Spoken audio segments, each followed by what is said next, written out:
तो hello guys, कैसे हैं आप सभी। तो आज बन रही थी हमारे घर गुजिया। तो यहाँ पर मैं रेसिपी शेयर करती हूँ आप सभी को। तो सबसे पहले नारियल को कद्दूकस कर लेना है, फिर ड्राई रोस्ट करना है कलौंजी को, फिर खरबूजा के बीज डालने हैं, फिर उसके बाद हमने ले लिए थे तरबूज के बीज और उसके बाद इनको ड्राई रोस्ट किया और उसके बाद हमने इसे चॉपर में मोटा मोटा ग्राइंड कर लिया। फिर उसके बाद इसमें डाला हमने चीनी का बूरा और फिर डाला हमने मिल्क पाउडर, क्योंकि हम खोया नहीं डालते। और उसके बाद यहाँ पर डाला हमने घी और उसके बाद किशमिश को छोटा छोटा चॉप करने के बाद डाल दिया था। फिर यहाँ पर हम मिक्स कर रहे थे सब फिलिंग को। तो आपके घर में भी कोई होगा जो मिल्क पाउडर खाता होगा। तो यहाँ पर मम्मी कह रही थी मुझे मिल्क पाउडर दो और खाने लग गई थी। तो उसके बाद यहाँ पर डो रेडी किया। मैदा और मैदे में थोड़ा सा मिल्क पाउडर डालना है और घी और पानी से टाइट डो बना लेना है। उसके बाद यहाँ पर हमने तेल को गरम करने चढ़ा दिया था। तो यहाँ पर मम्मी चिप्स वगैरह फ्राई कर रही थी और यहाँ पर पापा आटा गूंथ रहे थे।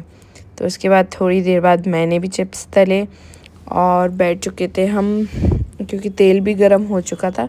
और यहाँ पर मम्मी पता नहीं कौन कौन से जानवर बना रही थी मैदे से और हंस भी रही थी, देख सकते हैं। कह रही थी एक तेरे लिए और एक गौरव के लिए। तो दो मम्मी ने पता नहीं क्या बनाए थे। आपको क्या लगता है ये क्या होंगे, कमेंट में ज़रूर बताना।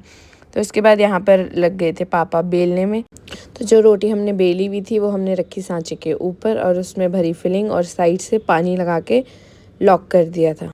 लॉक करने के बाद जितना भी बाहर आटा एक्स्ट्रा रह जाता है उसे निकाल के अलग कर देना है। और उसके बाद यहाँ आपको अच्छी सुंदर सुंदर गुजिया तैयार मिलेगी। तो यहाँ पर ऐसे ही हमने सारी की सारी गुजिया बनाई। फिर उसके बाद हमने यहाँ पर छोटा सा टी ब्रेक लिया और फिर भी पापा यहाँ पर बेलने में लगे हुए थे और फिर हम कर रहे थे गुजिया फ्राई। फिर पापा ने अपने हाथ से बनाना शुरू किया, बिना सांचे के डिज़ाइन बना रहे थे पापा, देख सकते हैं। कुछ ऐसे ऐसे साइड में पहले पानी लगाया, फिर दोनों को चिपका दिया और उसके बाद हाथ से कुछ इस तरीके से इस पे डिज़ाइन किया पापा ने। तो आप भी ऐसी बना सकते हैं गुजिया अपने घर पे, देख सकते हैं। इस प्रकार से ऐसा डिज़ाइन आ जाएगा। फिर यहाँ पर लगी थी छोटी बेलने पर। तो उसके बाद यहाँ पर मैं कर रही थी गुजिया फ्राई। कभी कोई कर रहा था तो कभी कोई, तो ऐसे मिल बांट के हमने सारा काम निपटाया। और एक बैच तो हमारा बन चुका था। उसके बाद हमने रात को दोबारा बनाया, क्योंकि मैदा ख़त्म हो चुका था और फिलिंग काफ़ी सारी बची हुई थी। तो यहाँ पर शाम को हम फ्राई कर रहे थे। तो यहाँ